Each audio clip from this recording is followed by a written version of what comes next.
Nagu näete, siis lennutame järjekordselt DJI drooni ja nad on nüüd välja tulnud siis Mavic 2 Enterprise seeria dual drooniga, mille kaamerale on juurde pandud ka termovõimekus, ehk siis kui varemalt sul olid kõik need adapterid, mis seal peal oli, kõlar, valgus, beacon, mis seal praegu vilgub, siis nüüd on ka sellele pisikesele gimbalile lisatud juurde siis termokaamera.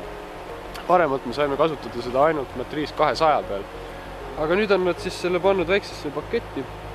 Kunagi isegi küsisin DJI käest, et miks ta ei pane Mavicu peale termokaamerat, nad vastasid mulle circa 1,5 aastat tagasi, et see on täiesti mõttetu. Aga nüüd see on siis välja tulnud. Toon teile veidikene lähemale selle, siis saate ka näha.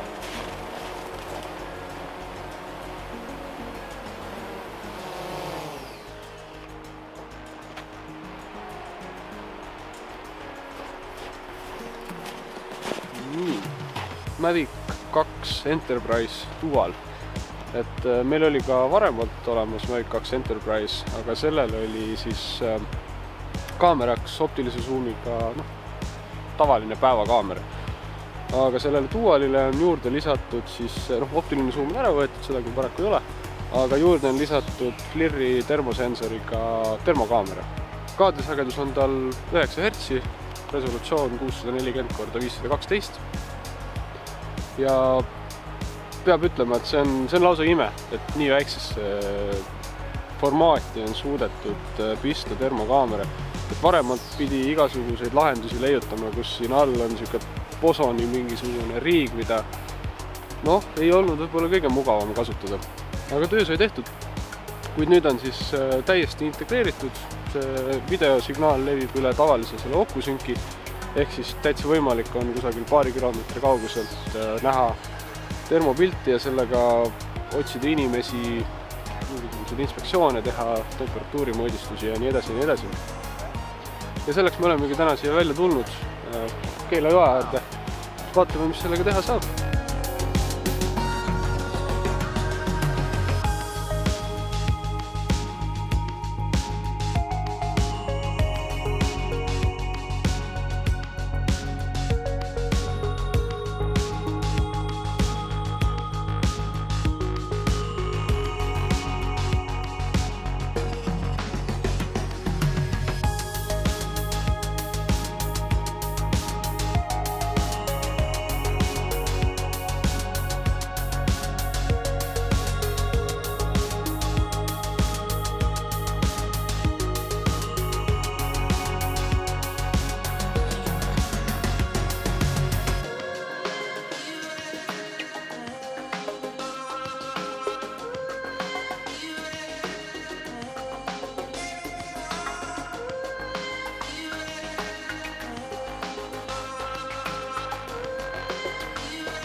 Nüüd meil on siis droon lennus siin Õismäe risti peal, kus me siis vaatame, kuidas ta üldiselt välja näeb, kui vaadelda selliseid autosid, tavalisi teid. Kuna tal on 2 kaamerat, siis see eripära lubab tal siis niimoodi teha, et nagu te pildist näete, siis tal on see IR-pilt peal ja siis sinna on overleitud piirjooned ja need piirjooned ta võtab siis sellest tavakaamerast, ehk siis need kontrastijooned. Ja kuna need on seal peal, siis sa näed palju paremini kõiksuguseid, põhimõtteliselt mida sa vaatad. Et näiteks kui me need kontrastijooned ära võtaksime, siis asjad, mis on ühe temperatuuriga, näeksid välja kõiksugused ühevärvilised, aga kuna ta need kontrastijooned paneb peale, siis me siiski saame enam-vähem aru, et orienteeruda lihtsalt selles keskkonnas.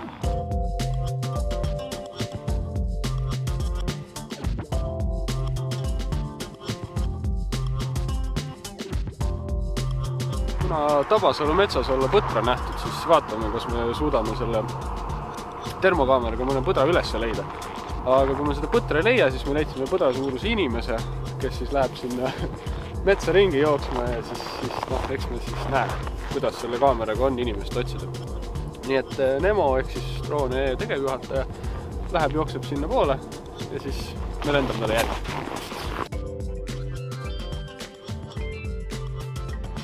Nii, kuna põtra me siiski ei leidnud, siis lähme otsime Nemo. ehk praegu oleme me siin kahekesti kaadris, siin olen mina ja kaameramees. Nemo oleks peitis ennast kusagile siia poole metsa ära. Vaatame nüüd siis, kui kiiresti me ta üles leiame. Nii. Ahaa, juba leidsin ta. Noh, jah, ja nii lihtne oligi. See võiks peakski olema Nemo. Võtame samale poole. Nii, paneme selle lambi tööle. Ja nüüd paneme päevavalguse peale. Nii. Kui ma lähen veidi taha poole. Ja ongi Nemo. Ja mis see võttis? Mingisugune mõned sekundid aega ainult. Et Nemo üles leida. See on ikka hämmastav küll. Paneme korraks tagasi IR-i peale, kui ta siin tagasi tuleb ja seda on tõesti hästi näha. Et vaatame, ma lähen nüüd, see on 33 meetrit kõrgus, 36, nii 45, 49 meetrit kõrgel. No okei, siis päris ei erista. Kusagil.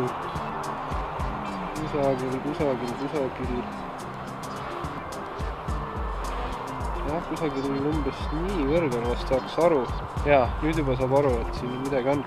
Ja siin on ka igasuguseid erinevaid režiime, ehk siis näiteks me saame panna siia kastikese, kus ta näitab meil ära siis selle kasti sees oleva kõige kuumema ja kõige külmema koha. Ja nagu näha, siis ta vahest hüppab siia Nemo peale. Praegu ta näitab selle kaamera sensor on natukene soojaks läinud meil siin lennutamisega. Nii, jah, nüüd ta siis vahest hüppab siin Nemo peale, mis siis indikeerib meile, et tema on kõige kuumem koht siin kaadris. Ja kui ringi lennata, siis tõesti tegelikult me siin enne jälgisime ka muid objekte. Ja siis on selgelt näha, kui on mingisugune soojem objekt, et kui sa lendad, siis kuidagi paigal seistes on seda keerulisem näha, aga just liikumise pealt on hästi näha need soojused objekte. Paneme uuesti selle Visebelli peale. Vaatame, kuidas me näeme teda siin. Täiesti selgelt on näha. Sellest lampist on tõesti palju kasu. Et see lamp võiks kuidagi ennast servoga stabiliseerida, mis oleks eriti äge. Aga siis ta oleks muidugi tükk maad raskem. Ja võtaks ka palju rohkem voolu. Näed, Nemo teeb siin praegu lumehingleid meil siin. Küll on vahva, eks ole. Vaatame ka lähedale, kui suudame talle siis siin kottpimedas lennata. Ma võin näidata, mida siis näha on, kui see tuli kustu panna, et tõesti täiesti kottpime on. Päevakaamera ei näe absoluutselt mitte midagi. Ja kui lülitada sisse IR, siis on neid lumehingleid suurepäraselt näha. Paneme tagasi vise peale. Ja sellel tulel saab muuta ka intensiivsust samast menüüst. Praegu on 10% koogust. Nii, kui me 100 peale paneme, siis on ikka kõvasti eredam. Nii et jah, tegelikult väga hästi toimib see asi. Et ma kujutan ette, et kõiksugusteks otsinguteks, näiteks just inimese otsinguteks, kus on vaja kiiresti operatiivselt saada droonlendu ja minna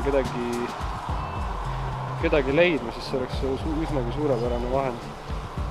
Ja muidugi ka loomade puhul, et näiteks kui sul on mingisugune soe tomp kusagil metsa all, siis ega sa ei saa aru, kas see on põder või kits, mis see on. Kuidas oli? Oleme nüüd siis seda Mavic 2 Enterprise Dualit päev läbi lennutanud. Kallale on jõudnud ka nohu, nagu näete, aga loodame, et saite sellest hea ülevaate. Meil jäi veel üsna palju rääkimata, näiteks see kõlar, mis siin peal on, kust saab siis käsklusi anda või metsas koera otsides nime karjuda näiteks. Sellel on lisaks veel paroolikaitse, et juhul kui droon kuskil alla kukub ja siin on mingi tundlik info peal, siis selle kasutaja info on kaitstud. DJI AirSense, mis tuvastab mehitatud lennukeid, millel on vastav transponder ja palju muud. Et kui soovite rohkem infot, siis külastage näiteks meie kodulehte või tulge läbi salongist, kus on see droon ka väljas ja muidugi saab seda ka meilt rentida. Et kui teil on mingisugune tööpõld, kus on vaja seda kasutada, siis me muidugi hea meelega tuleme nii selle kui ka paljude muude droonidega välja ja vaatame siis, et milline on kõige parem lahendus vastava ülesande jaoks ja mis seal ikka pikalt heietada, et kohtume salongis.